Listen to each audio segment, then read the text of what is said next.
Você sabia que em 95% dos casos essa pilha de exame de imagem não serve para absolutamente nada?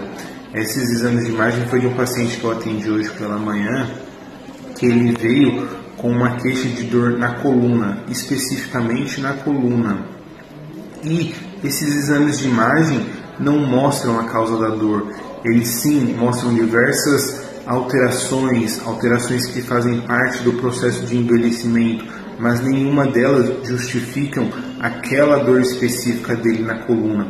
A dor específica dele na coluna é o que a gente chama de dor multifatorial, que não tem uma causa específica, uma causa biológica específica, um dano, uma lesão na estrutura. Logo, o exame de imagem não serve para detectar a causa da dor, porque ele tira uma foto da coluna e te mostra pequenas alterações que fazem parte do processo de envelhecimento.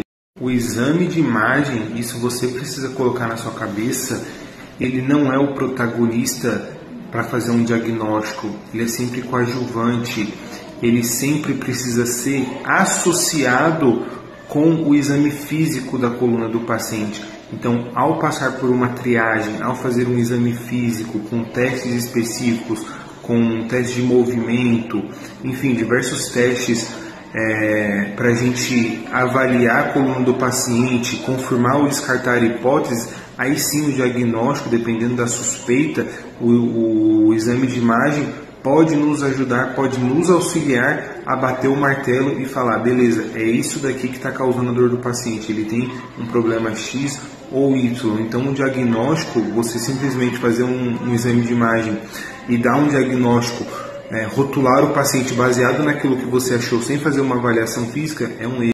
Então, é o que acaba acontecendo e é o que aconteceu com esse paciente. Ele foi rotulado, ele foi diagnosticado com hérnia de disco baseado somente no que foi apresentado no exame de imagem dele. E quando chegou aqui, os sintomas, as características da dor dele não tinha absolutamente nada, não tinha ligação nenhuma com uma hérnia causando a dor dele.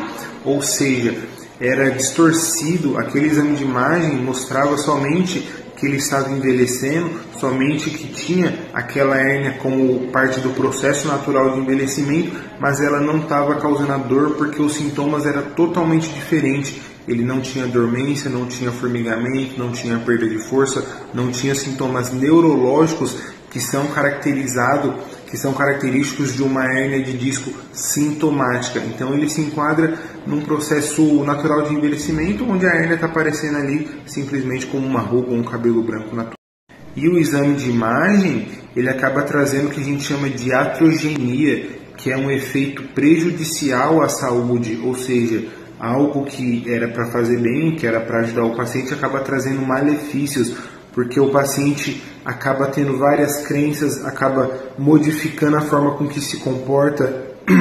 E se esse paciente tem muito medo, porque agora ele acreditou que tem uma hérnia, porque ele viu uma hérnia de fato no exame de imagem dele, mas ninguém falou que a hérnia não era a causa da dor, muito pelo contrário, os profissionais confirmaram e falaram, a sua dor é por conta da hérnia. Isso aumenta a percepção de ameaça, e se aumenta a percepção de ameaça, o paciente tem mais medo, ele se comporta diferente, com mais rigidez muscular.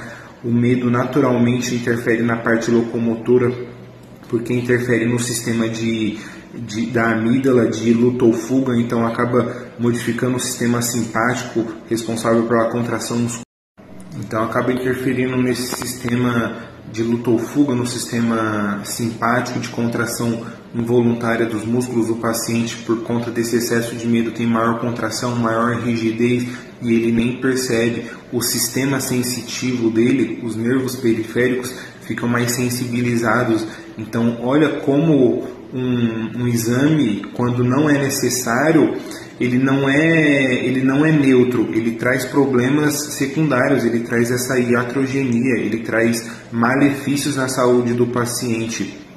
E isso, por sua vez, toda essa cascata, essas consequências, acaba dificultando a melhora do paciente, porque ele entra num ciclo vicioso de medo e evitação. Ele começa a evitar determinados movimentos, determinados gestos, ele tem pensamentos ruins e ele fica nesse ciclo até passar por um bom profissional, obviamente fazer um diagnóstico correto.